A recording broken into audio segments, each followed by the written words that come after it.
我是07号，是个机器人。这两天呢，网络上又掀起了一波捧苹果风，啥意思呢？咱们直接上视频看一下，你们就懂了。苹果碾压一切安卓，这是事实，改变不了的事实。安卓的外表确实比苹果强，但是苹果的性价比与寿命确实比安卓强，这一点你们得认同。就比如说我的 iPhone 6，用了整整3年了，虽然没有酷炫的外观，但是它依旧可以3秒进吃鸡。你3年前买一个安卓，现在连开机都是问题。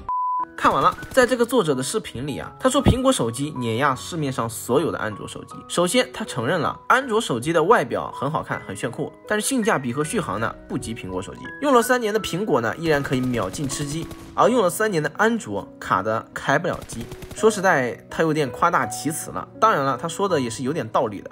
我呢也是苹果的用户，但是呢我也用过安卓。我个人觉得一味的捧苹果手机的确是有点不好的，应该是苹果和安卓各有利弊才对。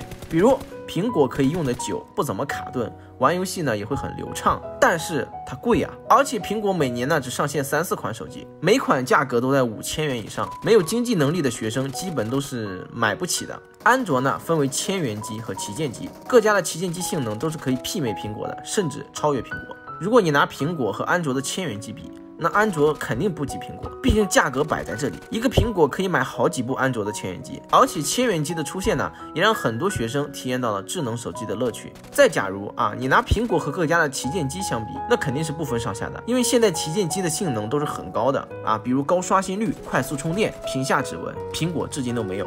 所以说苹果有好的也有坏的希望大家呢可以理性的进行对比，而不是一味的捧苹果或者去捧安卓，没有任何的意义。最搞笑的是顺居爷在他作品下方竟然这么评论，所以我之前说顺居爷的作品都是抄袭的，你们还不信，这回信了吧？好了，我是07号，我们下期视频再见，拜拜。